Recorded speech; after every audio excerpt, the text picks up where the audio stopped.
జ్యోతి ప్రజల కార్యక్రమంలో పాల్గొంటున్న రాష్ట్ర వైద్య ఆరోగ్య శాఖ మంత్రులకి అభినందనలు సార్. మరి స్థానిక ఎమ్మెల్యే గారు కూడా జ్యోతి ప్రజలు చేయవలసి కోరుచున్నాము. జిల్లా కలెక్టర్ గారు చేయండి.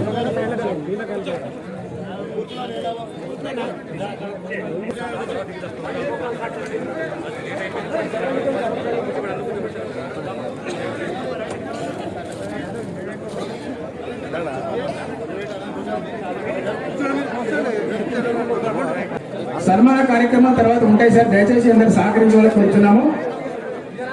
సన్మాన కార్యక్రమాలు ఉంటాయి సార్. ఉంటాయి సార్. తర్వాత సన్మాన కార్యక్రమం చేద్దాం. అశోకన అది కూర్చోవాలి అందరు ప్లీజ్ దయచేసి సార్. అందరూ కూడా కూర్చోవలసిన కోరుతుంది సార్. మరి జ్యోతి ప్రజ్వలన కార్యక్రమం మరి రాష్ట్ర వైద్య ఆరోగ్య శాఖ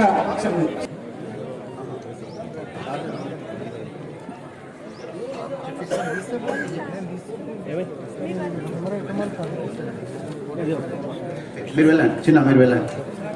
ఏం పెట్టాలి? ఇది ఒకటి అంగన్వాడీ టీచర్, అది కొద్దిగా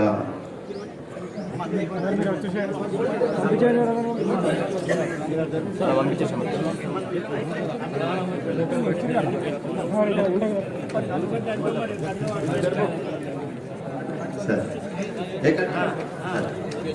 education department sir.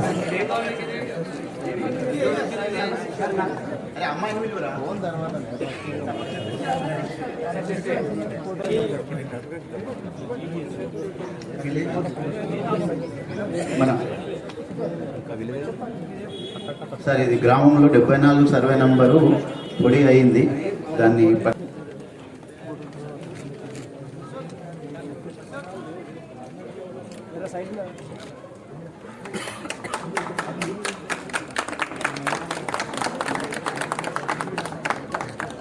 Okay thank you sir కోరుకుంటున్నాను. Thank you sir.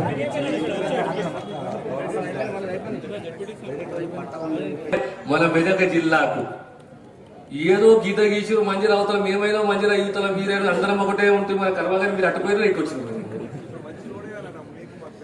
రోడ్లు వేస్తామని దబ్బే దుడ్లేవి అంటే నువ్వు చెప్తున్నావు కదబ్బా రోడ్లు వేయాలి అన్ని అంటున్నావు. అన్ని యథార్థంగా వాస్తవాలే. మొట్టమొదట సంక్షేమం అందియాలి, తర్వాత అభివృద్ధికి పోవాలి. ప్రత్యేకంగా సమాజంలో మహిళలకు ప్రత్యేకత ఉంది. ఆ ప్రత్యేక గౌరవము మహిళలకు ఇవ్వాలి. దాన్ని దృష్టిలో పెట్టుకుని ఈనాడు రేవంత్ రెడ్డి గారు మా ముఖ్యమంత్రి గారు ప్రకటించినప్పుడు ఎక్కడ కౌంటర్ ఉన్నా ప్రత్యేకంగా మహిళలకు కౌంటర్ ఉండాలి, దివ్యాంగులకు కౌంటర్ ఉండాలి, వాళ్ళ గౌరవము వాళ్ళకి ఇవ్వాలి. అందులో భాగమే ఈరోజు గ్యాస్ సిలిండర్ 500లకు మహాలక్ష్మి రూపం 2500 రూపాయలు ఇవ్వాలి. రాబోయే కాలంలో మీకు గ్యాస్ సిలిండరు మహాలక్ష్మి. ఆనాడు ఇందిరమ్మ పేరు మీద ఇళ్ళ జాగలు ఇల్లు ఇచ్చినాం. మళ్ళీ ఇప్పుడు అదే కొనసాగించాలి. అప్పుడు ఇచ్చినామా లేదా? మళ్ళీ ఇప్పుడు ఇవ్వాలి. పెద్ద బరువు ఇది. ఖచ్చితంగా కాంగ్రెస్ ప్రభుత్వము మీ అందరి ఆశీర్వాదంతో తెలంగాణలో మార్పుతోటి ప్రభుత్వం ఏర్పడ్డది. మా వంతు బాధ్యతగా మీకు మీ ప్రాంతాన్ని అభివృద్ధి చేయాలి. మీ ప్రాంతం అంటే మా ప్రాంతం పాత మెదక్ జిల్లానే కదా, మన ప్రాంతాన్ని మనం అభివృద్ధి చేసుకోవాలి. ఈ సంక్షేమం వాగ్దానాలు కూడా ఖచ్చితంగా మహాలక్ష్మి కానీ ఇళ్ళ జాగలే కానీ ఇల్లే కానీ గృహలక్ష్మి కరెంటు ఆనాడు పేదవాళ్ళకు ఇంటికి కరెంటు ఉచితంగా వస్తుండే, గుర్తుందా మీకు? మర్చిపోయారు మీరు, మర్చిపోయారు కదా. 10 ఏళ్ళు అయిపోయింది మర్చిపోతున్నాం. ఆనాడు ఇందిరమ్మ ఇంటికి కరెంటు సప్లై అనేది ఇది అవునా కదా? కరెంట్ ఫ్రీ ఇచ్చిన ఇంటికి ఎప్పుడు మర్చిపోయినట్టు అందరూ. ఇళ్లకు బాధకాలు తెలుసుకొని వారికి ఏమి కావాలనేది కనీసం వాళ్ళు 10 అడిగితే మనం 5 చేసినా మన జన్మ తరిస్తుంది. అది నా నమ్మకం. ఈరోజు గ్యారంటీల గురించి మనం మాట్లాడుతున్నాం. ఉచితంగా బస్సు ప్రయాణం మహిళలకు ఆర్టీసీ బస్సు, అదే రకంగా ఆరోగ్యశ్రీ. ఆనాడు రాజశేఖర రెడ్డి గారు ఉన్నప్పుడు ఇది అద్భుతమైన ఆలోచన. ఆరోగ్యశ్రీ దేశంలో ఎక్కడ లేని ఆలోచన ఆరోగ్యశ్రీ. ఆరోగ్యశ్రీ ప్రతి ఒక్క పేద కుటుంబానికి బాసటగా ఉండే ఒక ధైర్యం ఇచ్చింది. సహజంగా ఏ ప్రభుత్వానికైనా అన్ని శాఖలున్నా ఎన్ని రంగాలున్నా అన్నిట్లో ముఖ్యమైనది ఏంటి అంటే పేదవారికి సంబంధించింది విద్య, వైద్యం.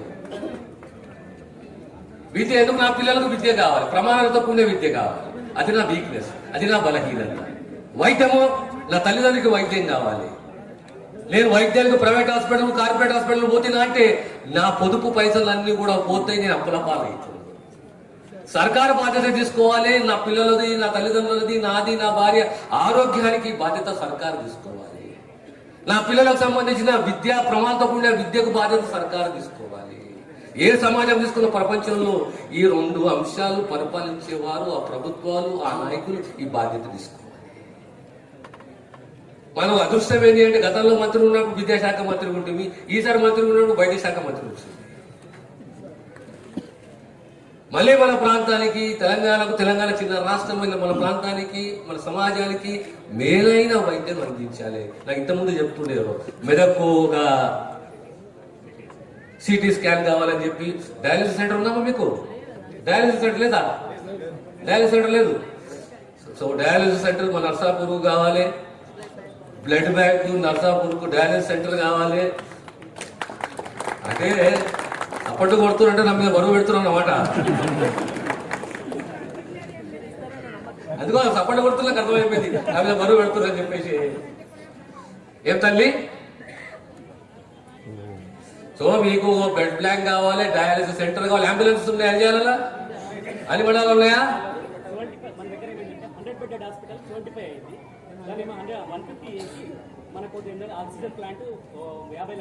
ప్రధానంగా నీటి వ్యవస్థ ఉన్నా, నిధుల వ్యవస్థ ఉన్నా, దానికన్నా ముఖ్య వ్యవస్థ ఏముండాలంటే నియామకాలు, అంటే ఉద్యోగాలు.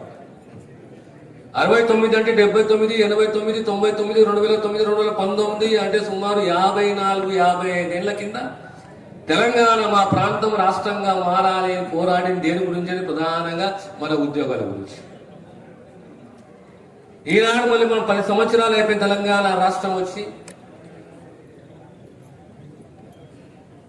ఈరోజు మళ్ళీ మనకు ఉద్యోగాలు కావాలి, వ్యవస్థలో కొన్ని మార్పులు కావాలి. ప్రధానంగా మీ అందరూ యువకులు, మా సంగారెడ్డి కానీ, మెదకే కానీ, ఈ ప్రాంతం వాళ్ళందరూ అడుగుతున్నది ఏంటి అంటే, మా ప్రాంతము పాత విధంగా ఏ రకంగా విధంగా ఉన్నారో ఆ విధంగా మాకు జోనల్ సిస్టమ్ కావాలి. మా ఉద్యోగాలు, మా బదిలీలు మా ప్రాంతంలో, మా జోన్లో ఉండాలి అనేది మీ అందరు దరఖాస్తుల యొక్క సారం ఇది. దీన్ని పరిష్కరించుకోవాలంటే రాజకీయాలకు అతీతంగా ఒక కమిటీ చేసుకోవాలి. కమిటీ అది సంగారెడ్డి కానీ, జోగిపేట కానీ, నర్సాపూరే కానీ, ఏ ప్రాంతమే కానీ, యువకులు, చదువుకున్నోళ్ళు, నిరుద్యోగులు, ఉద్యోగస్తులు అందరూ కూడా కూర్చొని దీనికి పరిష్కార మార్గం అనేది మనం వెతుక్కోవాలి. పరిష్కార మార్గం అంటే విద్యావంతులు, మేధావులు మీరు కూర్చొని ఆలోచన చేసి ఓ దరఖాస్తు, ఓ వినతి పత్రాన్ని తయారు చేసుకొని హైదరాబాద్లో కూర్చొని చర్చించుకొని ప్రభుత్వానికి విన్నవించుకొని, అయ్యా ఇది మా సమస్య, మాకు లేని సమస్య వచ్చింది, ఈ సమస్యను మనం పరిష్కరించండి, మాకు న్యాయం చేయండి, మా పిల్లలకు న్యాయం చేయండి, మా చదువుకున్న విద్యావంతులు ఉన్నారు, నిరుద్యోగులు ఉన్నారు, ఉద్యోగస్తులు ఉన్నారు, మాకు అందరికీ న్యాయం చేయాలని చెప్పి మనం రాజకీయాలకు అతీతంగా ఒక వేదికని పెట్టుకునేసి మనం కార్యక్రమాలు చేపడితే సంపూర్ణంగా మా మద్దతు మీకు ఉంటుందనే విషయాన్ని సవినయంగా తెలియజేస్తాం.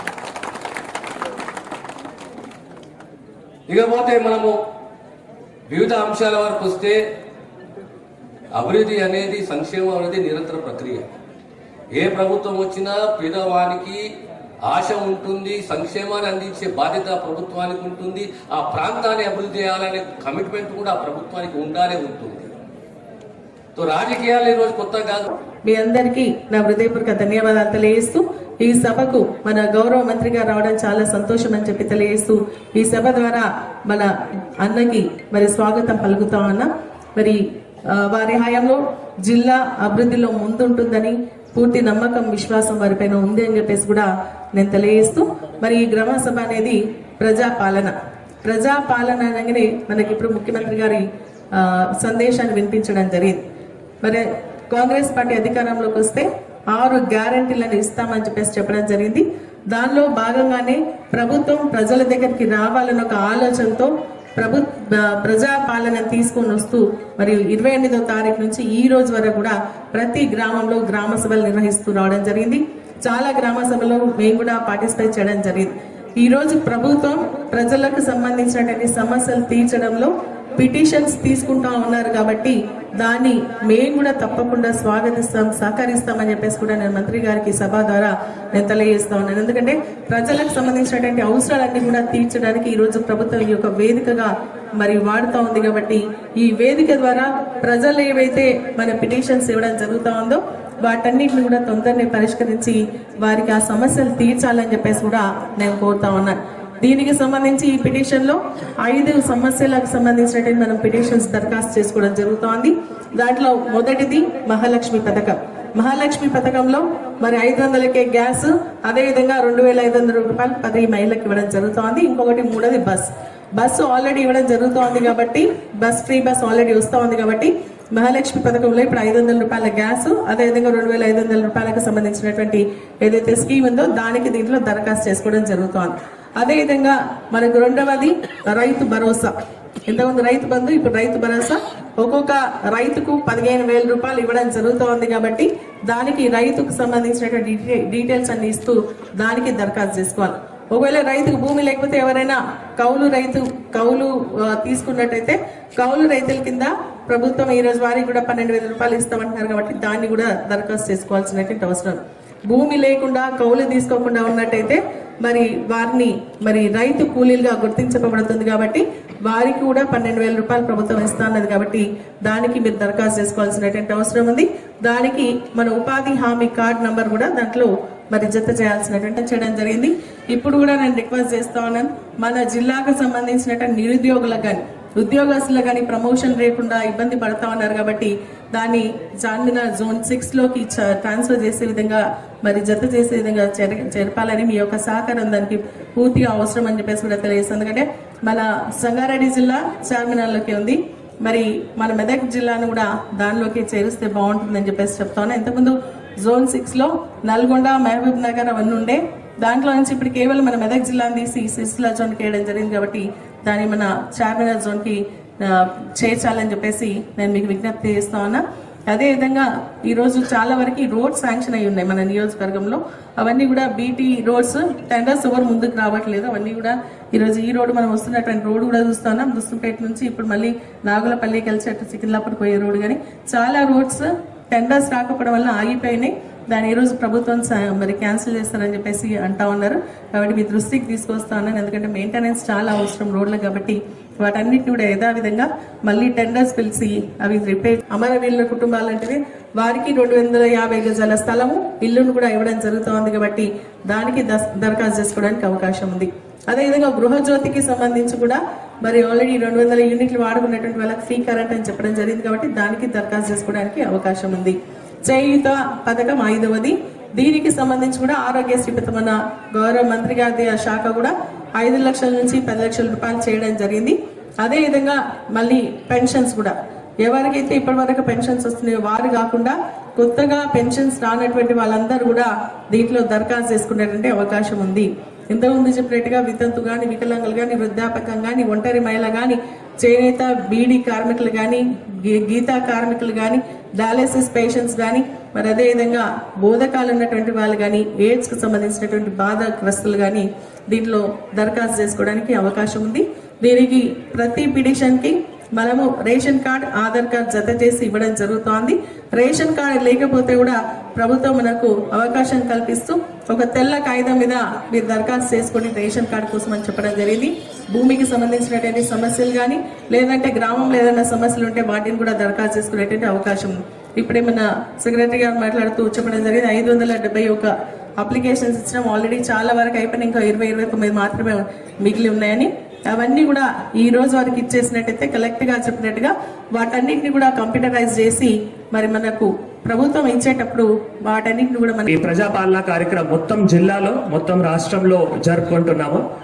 మాకు మొత్తం 469 గ్రామ పంచాయత్ 75 వార్డులో ప్రతి ఒక్క గ్రామ సభ గ్రామ పంచాయత్ లో ప్రతి ఒక్క వార్డులో గ్రామ సభ అండ్ వార్డు సభ పెట్టి మనమే సర్కారే మీ దగ్గర వచ్చి ఈ 5 గ్యారంటీ సంబంధించిన ఏవైతే అప్లికేషన్ ఉన్నాయో మనం తీసుకోవడం జరిగింది. అయితే మాకు చాలా మంచిగా ప్రజల నుంచి చాలా మంచిగా రెస్పాన్స్ కూడా రావడం జరిగింది. ఎందుకంటే సుమారుగా మనం టార్గెట్ ఏవైతే ఉన్నాయో ఆ టార్గెట్ కూడా రీచ్ చేయడం జరిగింది. ముఖ్యంగా మాకు మంత్రివర్యులు కూడా వారు కూడా మాకు దిశానిర్దేశం ఇచ్చి ఆదేశాలు ఇచ్చి ఏ విధంగా ప్రతి ఒక్క గ్రామ సభలో కానీ ప్రతి ఒక్క వార్డ్ సభలో కానీ కౌంటర్స్ ఏర్పాట్లు చేయడం కానీ లేదు అడ్వాన్స్ లో మీ అందరికీ అప్లికేషన్ ఇచ్చి మన అక్కడ హెల్ప్ డెస్క్ కూడా ఏర్పాట్లు చేసి అంగన్వాడీ టీచర్ కానీ ఆశా కానీ పంచాయత్ సెక్రటరీ కానీ ప్రతి ఒక్క మీకు ఏవైతే లాభాలు కావాలో ఏ విధంగా నింపాలి దానికి క్లియర్ గా ప్రతి ఒక్క గ్రామస్తులకి ప్రతి ఒక్క కుటుంబాలకి కూడా గైడ్ కూడా చేయడం జరిగింది.